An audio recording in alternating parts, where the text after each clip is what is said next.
Well, thank you very much. That was very unexpected, but incredibly acted upon by Secret Service and law enforcement. And this was an event dedicated to freedom of speech that was supposed to bring together members of both parties with members of the press. And in a certain way it did, because the fact that they just unified, I saw a room that was just totally unified. It was in one way a very beautiful thing to see. A man charged a security checkpoint armed with multiple weapons, and he was taken down by some very brave members of Secret Service, and they acted very quickly and have just released, for purposes of transparency, clarity. I've ordered it to be put out. You probably have it by now. Put out on Truth and put out on many of the platforms. A tape showing the violence of this thug that attacked our Constitution, and also showing how quickly Secret Service and law enforcement acted on our country's behalf. Really did a great job. One officer was shot, but saved by the fact that he was wearing obviously a very good bulletproof vest. He was shot from very close distance with a very powerful gun, and the vest did the job. I just spoke to the officer, and he's doing great. He's in great shape. He has very high spirits, and we told him we love him and respect him, and he's a very proud guy. He's very proud of what he does, Secret Service agent. And we looked at all of the conditions that took place tonight, and I will say, you know, it's not a particularly secure building, and I didn't want to say this, but this is why we have to have all of the attributes of what we're planning at the White House. It's actually a larger room, and it's much more secure. It's drone-proof, it's bulletproof glass. We need the ballroom. That's why Secret Service, that's why the military are demanding it. They've wanted the ballroom for 150 years for lots of different reasons, but today's a little bit different, because today we need levels of security that probably nobody's ever seen before. But everyone owes a tremendous debt of gratitude to the courage of law enforcement, the law enforcement, and working with the D.C. police. And we just spoke with the mayor, and when we're finished, the police chief is going to take over and discuss it also from their viewpoint. But they also performed exactly as they were supposed to, and you see the attacker in different positions, but you also see the attacker totally subdued and under control. So as you know, this is not the first time in the past couple of years that our republic has been attacked by a would-be assassin who sought to kill. In Butler, Pennsylvania, less than 2 years ago, you all know that story, and in Palm Beach, Florida, a few months after that, we came close. We really had, again, we had some great work done by law enforcement. But in light of this evening's events, I asked that all Americans recommit with their hearts in resolving our difference peacefully. We have to resolve our differences. I will say, you had Republicans, Democrats, independents, conservatives, liberals, and progressives. Those words are interchangeable, perhaps, but maybe they're not. But yet everybody in that room, big crowd, record-setting crowd. There was a record-setting group of people, and there was a tremendous amount of love and coming together. I watched, and I was very, very impressed by that. But First Lady and I were taken very well care of, very quickly rushed off the stage. Vice President J.D. Vance, who's here, was likewise beautifully done. He was just saying how quickly everybody acted, law enforcement, Secret Service in particular in this case, but law enforcement. Marco had the same thing. Pete was there. Pete didn't want any help. He didn't want anybody to help him. He doesn't want anybody to help him, but he did get some, didn't you? And I think you also said that it was very impressive. So with that, I'd like to ask Todd Blanche to come up, say a few words, and tell you it's already underway. The man has been captured. They're going to his apartment. I guess he lives in California, and he's a sick person, a very sick person, and we don't want things like this to happen. I think it's very important that I say, though, and I told the representatives of the evening, they did such a beautiful job. It was such a beautiful evening.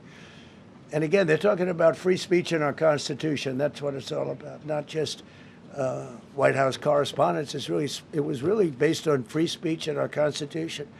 But I said very importantly that we'll do it again within the next 30 days, and we'll make it bigger and better and even nicer. So I just want to thank everybody that was involved. I also want to thank the press, the media. You've been very responsible in your coverage. I will say I've been seeing what's been out, and you've been very responsible. So Todd Blanche, I'd like to say a few words, and then we're going to have cash. And then you're going to go on. We can ask, I guess we can take a couple of questions. I want to thank the First Lady that was a rather traumatic experience for her. There was a lot of action taking place up there very quickly. But again, the response time was really incredible. And we're going to reschedule. We're going to do it again. We're not going to let anybody take over our society. We're not going to cancel things out because we can't do that. We wanted to stay tonight. I will tell you, I fought like hell to stay.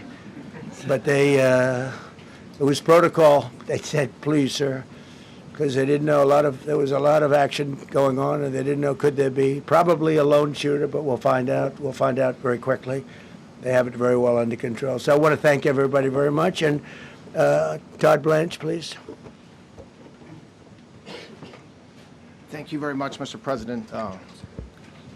Tonight you saw the very worst and the very best of this country. You saw the very worst by the actions of that coward that the President just talked about. But you also saw the very best because you saw law enforcement do exactly what they're supposed to do. And you'll see the videos come out, I expect, very shortly, and you'll see law enforcement do exactly what we want them to do. And so I echo what President Trump just said, that we are extraordinarily grateful and appreciative of the men and women of law enforcement that did their jobs tonight, including one who was injured. This investigation is ongoing. I expect you will see charges filed shortly. The charges should be self-evident given the conduct, but as you'll hear, there will be multiple charges surrounding the shooting, around the possession of firearms, and anything else that we can get on this guy. The investigation is obviously ongoing and just started. There is federal law enforcement already working on search warrants and doing their job, and I don't want to get ahead of them and don't want to get ahead of the work that they're doing even as we speak. Director Patel and I were just on the crime scene a short while ago, and everybody in this room should rest assured that the Metropolitan Police Department, the FBI, Secret Service, everybody's on the scene doing their job. I know that the police chief is going to give an update from the scene as soon as we're finished here, and I obviously will lead the details of what they have learned to him. But in the meantime, I just want to thank everybody in this room for the courage. And I want to thank President Trump for his words, and I promise you, justice will be served. Thank you. Director Patel. Thank you, General. Thank you, Mr. President. The President's absolutely right. You saw the best resolve of American law enforcement because you, Mr. President, inspire them 24/7, 365. You give them the resources that they need, and they know that you have their back. And that is a changing dynamic in this country, and that's why you saw brave Secret Service agents respond immediately, swiftly, subdue and take down the suspect, and safeguard the lives of thousands of individuals at that hotel. Thanks to our interagency partnership with the Department of Homeland Security and the Metropolitan Police Department, the FBI was rapidly deployed onto the scene, took over the evidence response unit, is examining all the ballistics that were found on scene to include the long gun and the shell casings. We are conducting witness interviews as we speak. You will hear from our team on the scene there with the mayor and the head of the FBI field division there. But please know what the Attorney General has just said reigns no truer. You saw the very best of America tonight. The very best unite us at a time of uncertainty, because we have leadership here with the president and the vice president that backs law enforcement, and the men and women that I shook their hands on the scene today could not have been prouder to show up on scene. And as the Attorney General said, make no mistake, we are conducting witness interviews.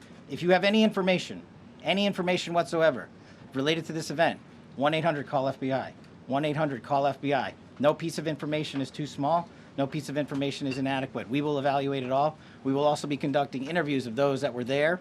And if any of those individuals have information, please come forward to law enforcement or the FBI or the Metropolitan Police Department. We will be examining this individual's background thoroughly. That process has already started, and we are going to ensure that he was either a lone wolf actor or anyone else that was responsible. We will analyze all evidence immediately to make sure that we safeguard this country. Mr. President, Mr. Vice President, thank you for your leadership. Attorney General and Homeland Secretary Merlin, thank you for your partnership in law enforcement. Thank you. Okay, we'll do a couple and then we go to the chief. Madam Chairman, I just want to say you did a fantastic job. What a beautiful evening, and we're going to reschedule. Okay. And after that, it's very tough for her to ask a killer question, right? But you have done a fantastic job. Please. Mr. President, I appreciate it. As you mentioned, it all happened so quickly. Yeah. And I wonder, especially because unfortunately you have experience with these sorts of threats, in that moment when you realized there was a threat and service agents were telling us to get down, can you describe what was going through your mind, how you were feeling in that moment? That's a very good question, actually. It's always shocking when something like this happens. It's happened to me a little bit, and that never changes. The fact, we were sitting right next to each other, the First Lady on my right, and I heard a noise and sort of thought it was a tray. I thought it was a tray going down. I've heard that many times, and it was a pretty loud noise. And it was from quite far away. He hadn't breached the area at all. They really got him. But, so it was quite far away, but it was a gun. And some people really understood that pretty quickly. Other people didn't. I was watching to see what was happening. Probably should have gone down even faster. Melania was very cognizant, I think, of what happened. I think she knew immediately what happened. She was saying, that's a bad noise. And we were whisked away along with other people, but we were really whisked away. And again, the performance of the Secret Service and the police, all of the law enforcement, I thought was really good. So it was very quick. There wasn't a lot of time to be thinking, because it was a matter of seconds before we were out the door and gone into an area. We very much, and you wanted to too, we very much wanted to continue it, because I don't like to let these sick people, these thugs, these horrible, horrible people, change the fabric of our life, change the course of what we do. So we held out. You were there. We held out right till the end, but they didn't want to take a chance, and I understand there was protocol. But we're going to be doing one hopefully within the next 30 days or sooner, and I am ready, willing, and able. And I was all set to really rip it. And I said to my people, this would be the most inappropriate speech ever made if I said what. So I'll have to save it. I don't know if I could ever be as rough as I was going to be tonight. I think I'm going to be probably very nice. I'll be very boring the next time, but we're going to have a great event. And you did a fantastic job. Thank you very much. Peter, go ahead. Thank you, President Trump. There's a report in the New York Post that this assailant assembled his weapon somewhere on site at the hotel. What do you think about that? And I ask respectfully, why do you think this keeps happening to you? Well, you know, I've studied assassinations, and I must tell you, the most impactful people, the people that do the most, you take a look at the people, Abraham Lincoln, I mean, you go through the people that have gone through this where they got them, but the people that do the most, the people that make the biggest impact, they're the ones that they go after. They don't go after the ones that don't do much because they like it that way. And when you look at the people that have either, whether it was an attempt or a successful attempt, they're very impactful people. Just take a look at the names there, the big names. And I hate to say I'm honored by that, but I've done a lot. We've done a lot. We've taken this country, and we were a laughing stock for years, and now we're the hottest country anywhere in the world. We've changed this country, and there are a lot of people that are not happy about that. So I think that's the answer, Peter. And after Butler, your team for a while rethought outdoor events. Yeah. Do you think that you now need to rethink No. indoor Well, events? but then you just don't do events. No, I can't do that. I have to. It is what it is. We have to do it. The room was very, very secure. He charged from 50 yards away, so he was very far away from the room. And what did you think when you saw the video of how fast he was running? He was moving. He was really moving. And the reaction time was great. Boy, those guys, they had their guns drawn literally by the time he was there. They were shooting. That's right. I thought they were very impressive. And if I didn't, I'd let you know. I'm not going to be, I would not stand for that. No, I thought they were very impressive. Thank you, President Trump, and thank Bye. you for updating us on Thank the you. suspect earlier. Were you aware of any threats? Was your team aware of any threats beforehand? And do you believe you were the target of this tonight? I guess. I mean, these people they're crazy. They're crazy. And, you never know. He was very far away from me. He had to go through a lot. We had resources all over. We had resources sitting at tables, literally in disguise, sitting maybe at your table, who knows? But we had people all over the room, so he had a long way to go. That was really a first line of defense, and they got him. And they really, they acted incredibly. No, there was no notification. We had no idea. Go ahead, Do you know Kevin. any political motivations from this? Well, you never know. suspect? Now, we'll be able to tell you that maybe by tomorrow or the next day. He's in custody, and they're asking him a lot of questions. I guess they're going over, Todd, and they're already at his apartment. He lives in California. Yes, sir.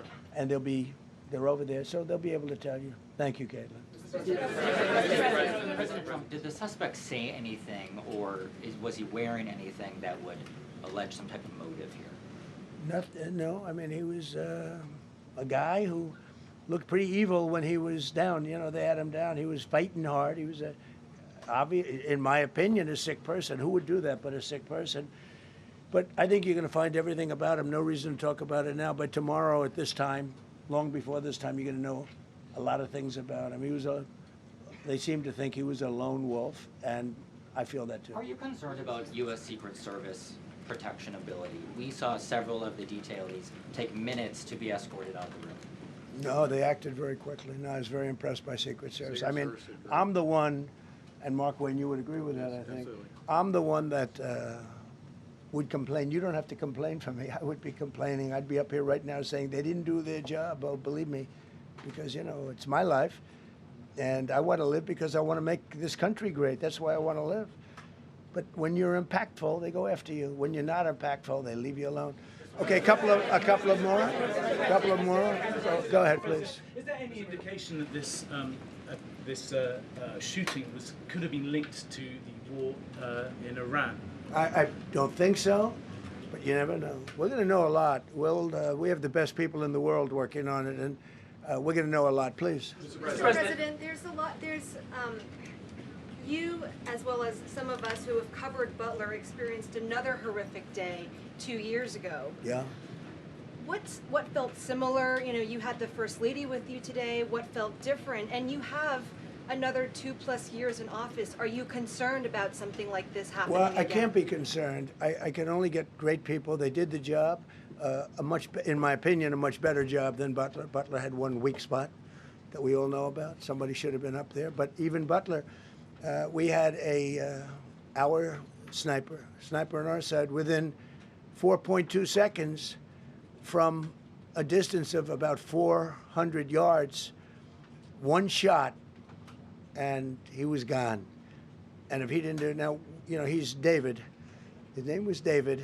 I say, hello, David, every time I see him. David, I like you very much, David. But think of that. Now, if he doesn't hit him, and he hit him right between the eyes from 400 yards without any notice, nobody knew. He heard a sound. He looked over, and there was actually a tree that was somewhat in his way. You know the story very well. And he aimed, he fired, and if he didn't do that, beyond me, you would have had a lot more people killed. We lost one great person and 2 people very badly hurt. They're okay now. But no, that was, so in a sense, they It was pretty amazing the job they did. But they did have that one weak spot, as you know. They should have had that covered.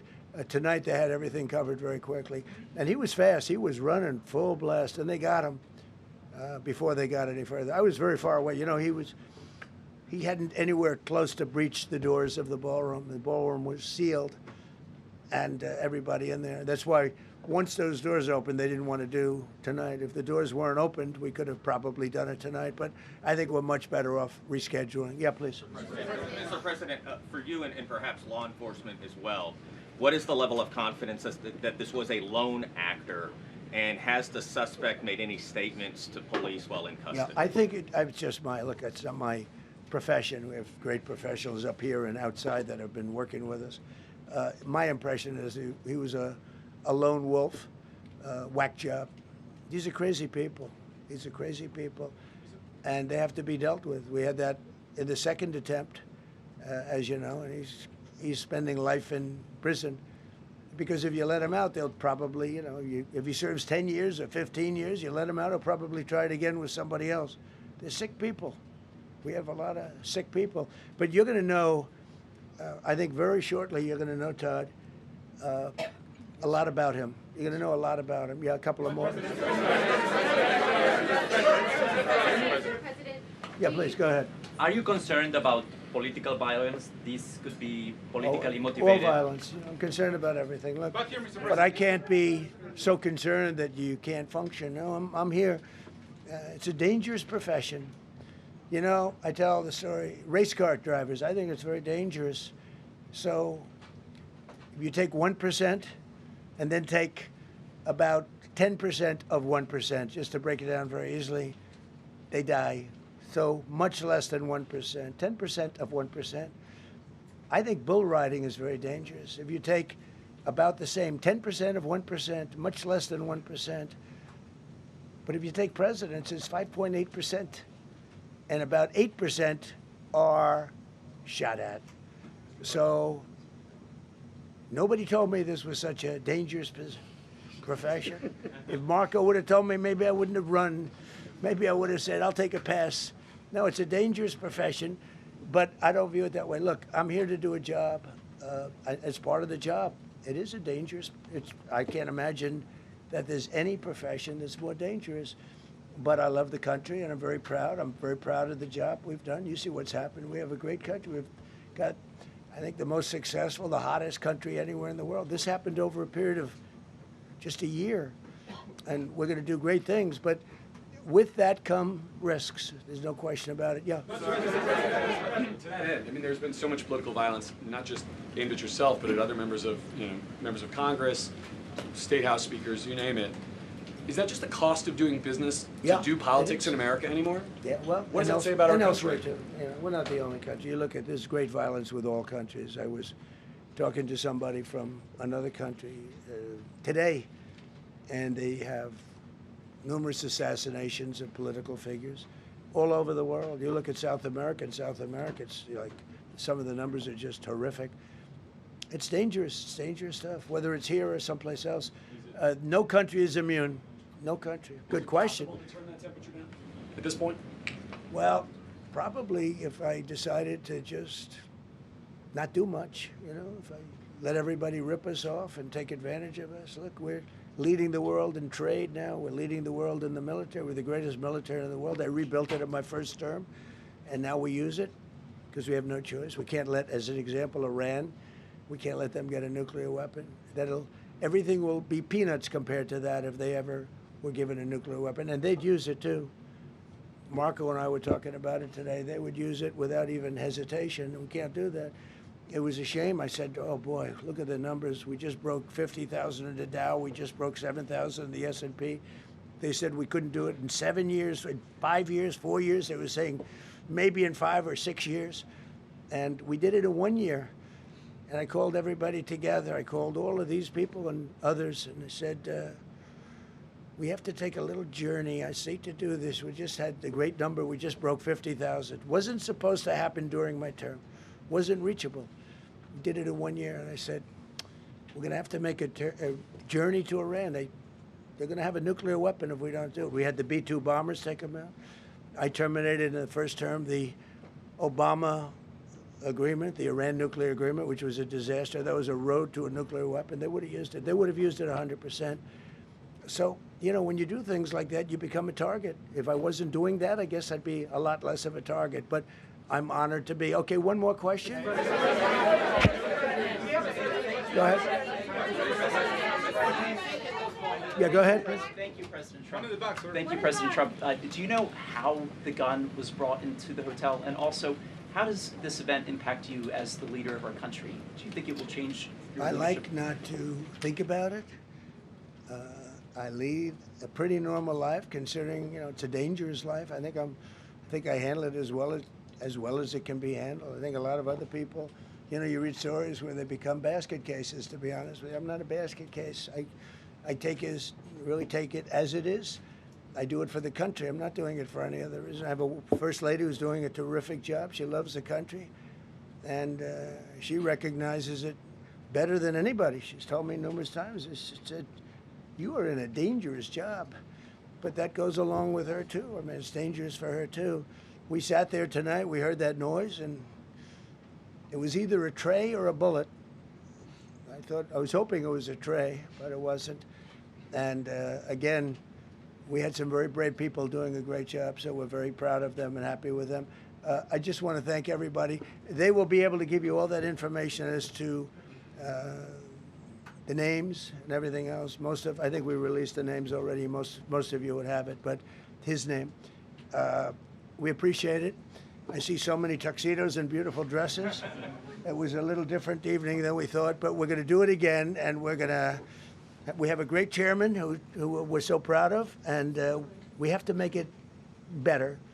We'll make it safer, I guess, right? But we're going to make it even better. Okay, thank you very much. Thank you. President Trump, can we hear from the first lady who talked about how impactful this was? Can we hear from her about? Well, honey, would you want to say something? Okay. Huh? One in the back, Right. Millions of people across the globe, in fact, are watching you. You demonstrated courageous leadership, and thank God you're alive. All of us are alive today. What is the message that you want to give to the world that this should change? What corrective measures can we take from here on? So. Well, all you can do, look, I don't care how many people you have, how good they are. They can be the greatest people. You have the greatest security in history. If you have a whack job who's got a brain, but it's a little bit distorted or a lot distorted, they can make trouble. I would say, Pete, right? You know, they can make trouble. Some of these people are of genius level IQ, and they're nuts. So it can be trouble. So you do absolutely the best. You get the best. We have the best people. Well, look, it was proven tonight. He started running from 50 yards, and he was fast. He was like a blur on tape. He was moving. It was very impressive the way they got him, because a lot of people would be looking and saying, you know, it's like a weird feeling, and they would let him get through, but they didn't let him get through. They drew those guns so fast. They looked like Matt Dillon. They looked like somebody that knew what they were doing, and we really do. But it comes with the territory. And if you want to do a great job, I really believe that. And you take a look at what's happened to some of our greatest presidents, and it doesn't happen to people that don't do anything. And it's not going to deter me from winning the war in Iran. I don't know if that had anything to do with it. I really don't think so, based on what we know. But we're going to continue to do a great job. That's all I can do. Thank you very much. We'll see you tomorrow. Thank you. Thank you. Thanks, President Trump. Thank you. Glad you're okay.